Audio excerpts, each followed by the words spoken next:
রাষ্ট্রপতির ক্ষমা প্রদর্শনটা যেটা আছে আর্টিকেল 49-এ, এটা যে কোনো আদালতের রায় অর্থাৎ দণ্ডমার্জনা, দণ্ড মওকুফ, দণ্ডহ্রাস, দণ্ড স্থগিত এবং দণ্ড বিলম্বের বিষয়গুলো, এটা বাংলাদেশের সংবিধানের 49 অনুচ্ছেদ এবং 1898 সালের ফৌজদারি কার্যবিধির 401, 2, 402 ক ধারা অনুসারে পরিচালিত হয়। এই বিষয়ে আপনারা জানেন, রাষ্ট্রপতি শাসিত সরকারের সময় পদ্ধতির সময়ে এটা রাষ্ট্রপতি একদম প্রিরোগেটিভ রাইট হিসেবে, অ্যাবসলিউট রাইট হিসেবে করা হয়। কিন্তু সংসদীয় পদ্ধতির সরকারে যেহেতু এই ফাংশনটাও রাষ্ট্রপতির কাছে প্রধানমন্ত্রীর কনসালটেশন অনুসারে যেতে হয়, সেই হিসাবে সংসদীয় পদ্ধতির সরকারে সেটা ডিল হয়। আমরা বিগত সময়ে দেখেছি রাষ্ট্রে এই ধারার, রাষ্ট্রপতির এই ক্ষমতার যথেষ্ট অপব্যবহার হয়েছে, মিসইউজ, অ্যাবিউজ, যাই বলি সব কিছুই হয়েছে। এবং যারা ফাঁসির দণ্ডপ্রাপ্ত আসামি বিভিন্ন হেনিয়াস ক্রাইমে, তাদেরকেও অপর্যাপ্ত ক্ষমা প্রদর্শনের মাধ্যমে রাষ্ট্রে হত্যাযজ্ঞের একটা উৎসাহ দেওয়া হয়েছে। এইটার কারণে সমাজে একটা আলোচনা এসছে রাষ্ট্রের মধ্যে, এই ক্ষমতাটা প্রেসিডেন্টের হাতে এভাবে অবারিত থাকা উচিত কিনা। তো সেই সেন্টিমেন্টের সাথে একমত পোষণ করে আইনের মাধ্যমে রাষ্ট্রপতির এই ক্ষমতা প্রয়োগের একটা বিধান আনা যায় কিনা এবং সেই আইনে পরামর্শ সভা বা বোর্ড ইত্যাদি রাখা যায় কিনা এবং তার সাথে কোনো নীতিমালা প্রণয়ন করা যায় কিনা, কী কী পদ্ধতি অনুসরণ করে এই ক্ষমা প্রদর্শনের বিষয়টি করা যায়। তা আমরা নীতিগতভাবে একমত হয়েছি যে রাষ্ট্রপতির এই ক্ষমা প্রদর্শনের বিষয়টি আইন দ্বারা নিয়ন্ত্রিত হবে। কনস্টিটিউশনের আর্টিকেল 100-এর যে বিধানটা বর্তমানে আছে তার সাথে একটা বাক্য সংযোজন করার বিষয়ে সবাই একমত হয়েছে যে তবে রাষ্ট্রপতির এই ক্ষমতা সংসদে প্রণীত আইনের দ্বারা পরিচালিত হইবে, এই লাইনটা সংযোজন করার বিষয়ে একমত হয়েছে।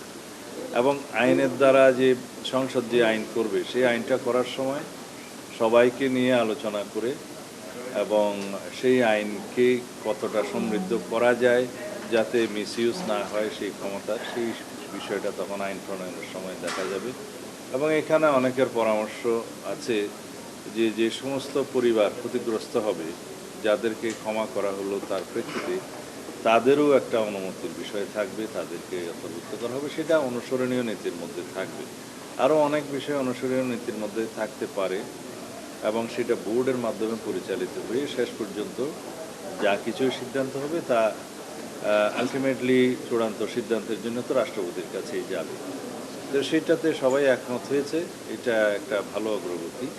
এবং সেটা আমার পরামর্শ ছিল এই বিষয়ে যে আইনে এইভাবেই সংযোজিত করে এটা সংশোধন করা যায়, মানে পরিবর্তন এবং সংযোজন যেটাই বলে করা যায়, পরে সংসদে প্রণীত আইনের ক্ষেত্রে তখন বিস্তর আলোচনার মধ্য দিয়ে একটা আইন প্রণীত হবে।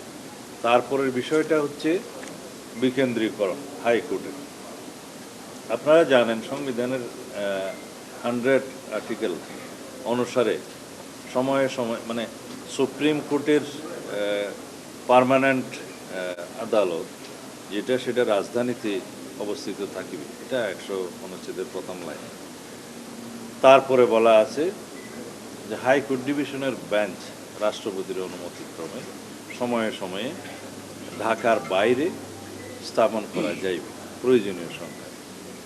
এই বিষয়টাতে আমার প্রথম প্রস্তাব ছিল যে হাইকোর্ট ডিভিশনের বেঞ্চগুলো প্রয়োজনীয় সংখ্যায় সময়ে সময়ে স্থাপন করা যেতে পারে না দিয়ে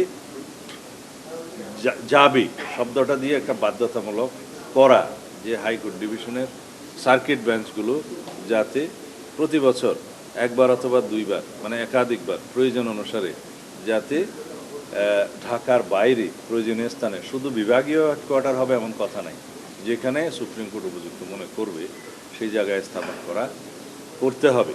এই বিষয়টা বাধ্যতামূলক করার জন্য আমার পরামর্শ ছিল এবং পরবর্তীতে একটা বিকল্প পরামর্শ দিয়েছি, সেটা হচ্ছে যদি পার্মানেন্ট বেঞ্চ করতে হয় হাইকোর্ট ডিভিশনের সংবিধানে পরিবর্তন এনে, সেই ক্ষেত্রে আমাদেরকে সুপ্রিম কোর্টের একটা আলোচনা সাপেক্ষে করা উচিত।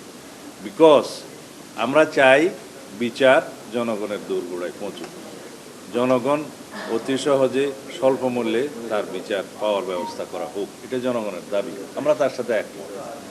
কিন্তু ইউনিটারি টাইপ অফ গভর্নমেন্ট এবং স্টেটে, যেখানে প্রভিন্স থাকে না, স্টেট থাকে না, যেখানে লেজিসলেটিভ অ্যাসেম্বলি থাকে না, সেই সমস্ত জায়গায় সেখানে এক্সিকিউটিভ এবং জুডিশিয়ারির ব্রাঞ্চও সেইভাবে থাকে না। সেটা থাকে হলে ফেডারেল টাইপ অফ গভর্নমেন্টের, ফেডারেল টাইপ অফ স্টেটে বিভিন্ন প্রভিন্সে সেখানে হাইকোর্ট ডিভিশনের পার্মানেন্ট বেঞ্চ থাকে, সেখানে লেজিসলেটিভ অ্যাসেম্বলি থাকে, সেখানে এক্সিকিউটিভ আলাদা ফাংশন করে। মানে এক্সেপশন হচ্ছে যে কিছু ম্যাটার কেন্দ্রীয় সরকারের হাতে রিটেইন থাকে, এবং সেটা আপনারা জানেন যে defence, finance and foreign ministry, এই ফাংশনগুলো সেন্ট্রাল গভর্নমেন্টের হাতে থাকে, বাকিগুলো ট্রান্সফার থাকে। তো সেই আইডিয়ার যেহেতু বাংলাদেশের নাই ইউনিটারি টাইপ অফ গভর্নমেন্ট, এবং সেইটার বিবেচনায় 1988-এ এইরকম পার্মানেন্ট বেঞ্চ স্থাপনের জন্য একটা সংবিধানের সংশোধনী এসেছিল। তখন জাস্টিস এফ.কে মুনিম, যার যতটুকু আমার মনে পড়ে চিফ জাস্টিস, সেই সময় করা হয়েছিল। বাট সেই আইনটা, সংবিধানের সেই সংশোধনীটা চ্যালেঞ্জড হয় এবং হাইকোর্টে সেই সময় একটা বার্ডিক্ট আসে। সেই বার্ডিক্টে বলা হয়েছে যেহেতু ইউনিটারি টাইপ অফ নেচারে আমাদের রাষ্ট্র চলে, যেহেতু প্রভিন্স নাই, সেই ক্ষেত্রে হাইকোর্টের পার্মানেন্ট বেঞ্চ ওখানে স্থাপন হওয়া এটা আইন সিদ্ধ নয় বলে এটা আনকনস্টিটিউশনাল ডিক্লেয়ার্ড হয়। আমি সেই জিনিসটা মাথায় রেখে পরামর্শ দিয়েছি, যদি আবার আমরা সংবিধানের সবার আলোচনাক্রমে যেটা হয়েছে, সম্মতিক্রমে আমরা সংবিধানে সেই পরিবর্তনটা আনলাম, কিন্তু আপনারা জানেন লেজিসলেচারের একটা এখতিয়ার আছে, সেটা সংসদ আইন পাস হতেই পারে, কিন্তু জুডিশিয়ারির আরেকটা এখতিয়ার আছে। সুপ্রিম কোর্ট হচ্ছে যে কনস্টিটিউশনের ইন্টারপ্রিট করার জন্য অথরিটি, এবং বলা হয় supreme court is the guardian of the constitution. তখন সেখানে যখন কেউ রিড করবে যে এটা একবার চ্যালেঞ্জ হয়েছিল, এটা একটা প্রেসিডেন্ট আছে যে এরকম ভার্ডিক্ট এসছে, একই রকম যদি এই সিদ্ধান্তটা বা অ্যামেন্ডমেন্টটা পার্লামেন্টে হয়, তখন যদি সেই একই অনুবলে, সেই একই ভার্ডিক্ট অনুবলে যদি এটা আনকনস্টিটিউশনাল ডিক্লেয়ার্ড হয়, তাহলে জনগণের জন্য আমরা যেটা চাইলাম সেটা কিন্তু আর বাস্তবায়ন হবে না। সেই জন্য আমি পরামর্শ দিয়েছি যে আমরা একমত হতে পারি যে হাইকোর্ট ডিভিশনের বেঞ্চ পার্মানেন্টলি বিভাগীয় পর্যায়ে স্থাপন করতে হবে। তবে আমি বলেছি এইখানে জুডিশিয়ারির অর্থাৎ সুপ্রিম কোর্টের অর্থাৎ চিফ জাস্টিসের সাথে আলোচনা ক্রমে কথাটা আপনারা রাখেন, এবং সেই আলোচনা করে সুপ্রিম কোর্টকে ইনভলভ করে, চিফ জাস্টিসকে ইনভলভ করে যদি আমরা এই অ্যামেন্ডমেন্টটা আনতে পারি, তাহলে সেটা জনগণের জন্য প্রকৃতপক্ষে একটা বিশাল কাজ হবে। তো এই ক্ষেত্রে সেই আলোচনার দায়িত্বটা উপকমিশনার এবং সরকারের। সে আলোচনা করে যদি সুপ্রিম কোর্টের সাথে নিয়ে আমরা এই অ্যামেন্ডমেন্টটা আনতে পারি, তবে সত্যি সত্যি আমাদের বিচার ব্যবস্থা জনগণের দোরগোড়ায় পৌঁছাতে পারে। এখানে অনেক কিছু ডিফিকাল্টিস আছে, এই জন্য যে একটা বেঞ্চ স্থাপন করা অনেক একটা বিশাল যোগ। প্রতি জায়গায় কয়টা বেঞ্চ স্থাপন করা যাবে সেটাও সুপ্রিম কোর্টের চিফ জাস্টিসের একটা অনুমোদনের ব্যাপার আছে, আলোচনার ব্যাপার আছে, সম্মতির ব্যাপার আছে। আর সেই ক্ষেত্রে আইনজীবীদের একটা ইনভলভমেন্ট থাকবে, তাদের সাথেও একটা আলোচনার বিষয় আছে। সেই জন্য আমি বলেছি যে বিচার বিভাগের সাথে, সুপ্রিম কোর্টের সাথে, চিফ জাস্টিসের সাথে আলোচনা ক্রম এইভাবেই যদি আমরা জাতীয় সনদ সৃষ্টি হয়, সেখানে আমরা সই করতে পারি।